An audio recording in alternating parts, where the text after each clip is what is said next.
कहा संगत कीजय साधु का हरै और की ब्याध, ओछी संगति क्रूर का आठों पहर ब्याध।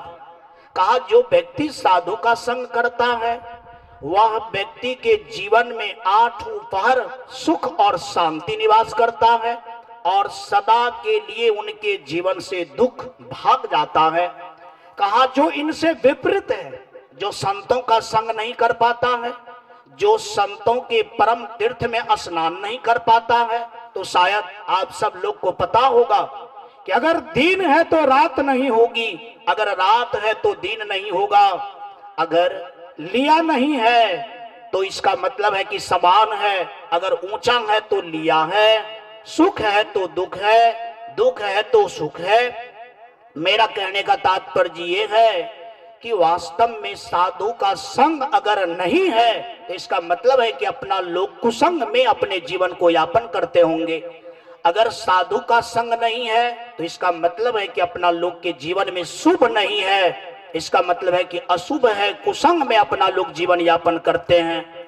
मैं इसलिए प्रार्थना किया था, वह घड़ी बहुत दूर नहीं, वह घड़ी निकट है, वह समय निकट है। सब लोग से मैंने प्रार्थना किया था कि आज 2 दिन से हम सब लोग के देवधा ग्राम बड़ा कबीर कुटी में ज्ञान यज्ञ हो रहा है, जिनमें दूर दूर से संत महात्मा लोग पधारे हुए हैं। अपनी ज्ञान ध्यान की चर्चा को हम सब लोग के समक्ष रखने के लिए वो एकदम अपना लोग पर कृपा किया हुआ है। बशर्ते कहा गया है कि अगर देने वाले कोई हैं, अगर लेने ही वाला ना हो तो देने वाले क्या हो जाएंगे, निरर्थक हो जाएंगे। अगर देने वाले हैं, लेने वाले भी हो जाएंगे तो वास्तव में वह चीज सार्थक हो जाएगा। मैं सबसे अनुरोध करता हूं, कुछ ही क्षण के बाद मैं सभी महापुरुषों को आप सब लोग के समीप लाएंगे, आदर से एकदम बढ़िया ढंग से, और सब लोग मिलकर के हम सब लोग माला पहना करके स्तुति प्रार्थना करके अर्चन वंदन करके सबसे पहले हम सब लोग उनका पूजा करेंगे, इनके बाद उनका संग करेंगे। मैं संग पर कुछ बात को रखना चाहता हूं। 2 प्रकार से संग किया जाता है। एक संग के निकट में बैठ गए, पास बैठ गए, इसका नाम है बाह्य संग। एक संग है कि मैं उनके समीप में तो जाता हूं लेकिन यह समझ करके जाता हूं कि जो उन्होंने अपने मुखारविंद से वचना अमृत को बोलेंगे मैं उनको रख लूंगा। शायद रामचंद्र भगवान एक बार बोले प्रथम भक्ति संतन करी संगा, शायद यह बात उनको इसलिए सुनने के लिए मिला कि कई वर्षों से, यानी कितने बहुत तप से श्रद्धा से उन्होंने संतों का संग किया था, और जब संतों का संग श्रद्धा से किया, मन से किया, आचरण निष्ठ होकर के किया, तो उसको लोग पागल कहता था कि तुमको जो संत कह दिया वह संभव नहीं है। लेकिन सबरी ने हर वक्त इस बात को कहती रह गई, संतों ने जो कहा वही बात सत्य है, और वास्तव में अंत में सत्य हुआ।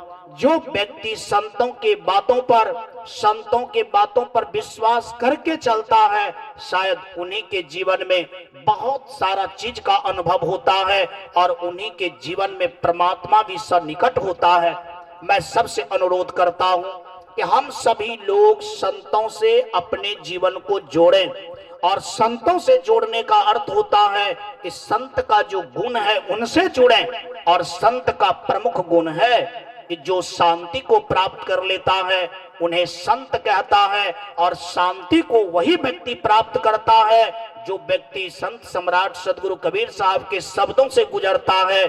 और वह शब्द है क्या, चाह गई चिंता मिठी मनमा बेपरवाह, जिसको कछु नहीं चाहिए सोई साहंशाह। वास्तव में संत का परिभाषा है कि जो शांति को प्राप्त कर लिया है, और शांति को जो प्राप्त कर लेते हैं उनके जीवन की चाह समाप्त हो जाती है, और जिनके जीवन में चाह समाप्त हो जाती है वास्तव में उनके पास कुछ तनिक सा भी इच्छा नहीं रहता है। और दोनों जब सब समाप्त हो जाता है, उनके जीवन में शांति घटित हो जाती है। शायद अगर हम सब लोग भी जीवन में शांति चाहते हैं, आप सब लोग को पता है कि अगर हम सब लोग रोशनी को चाहते हैं तो करंट बिजली से तार को जोड़ना पड़ता है।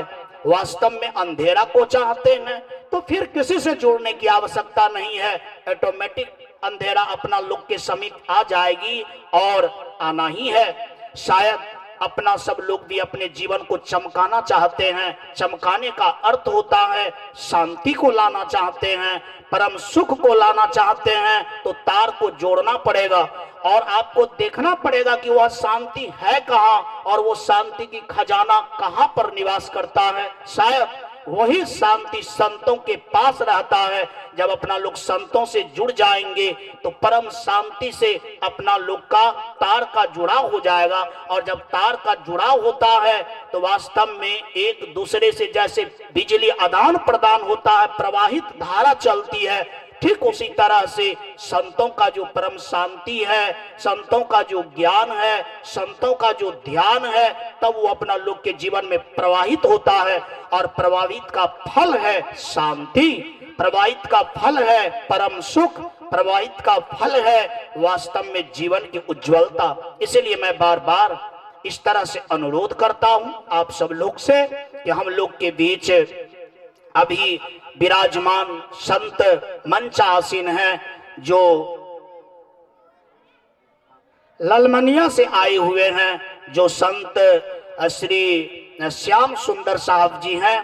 मैं और सब संत को लाएंगे और सब का पूजा अर्चन होगा। साथ ही मैं अपना समय ज्यादा इसलिए नहीं देना चाहता हूं कि मैं प्रार्थना करने के लिए आया था आप लोगों से कि आप सब लोग आएंगे। आज विशाल भंडारा है। मैं बार बार सब माताओं से, बहनों से, भाइयों से और जो जिस तरह के हैं, मैं सबसे अनुरोध करता हूं, सभी भक्त जनों से अनुरोध करता हूं कि इस विशाल भंडारा में सब लोग आएंगे और देवधा कबीर कोटी प्रांगण के शोभा को बढ़ाएंगे। और वास्तव में देवधा बड़ा कबीर कोटी आपका है और आप देवधा कबीर कुटी के हैं। मैं सबसे बार बार अनुरोध करेंगे कि आप इस कुटी में आएंगे, कुटी का शोभा बढ़ाएंगे, यहाँ के प्रसाद का सेवन करके वास्तव में अपने जीवन में अतियुक्ति यहाँ के गुण को प्रदान करके जीवन को सफल बनाएंगे। इन्हीं क्षण शब्दों के साथ मैं वाणी में विराम लेता हूँ।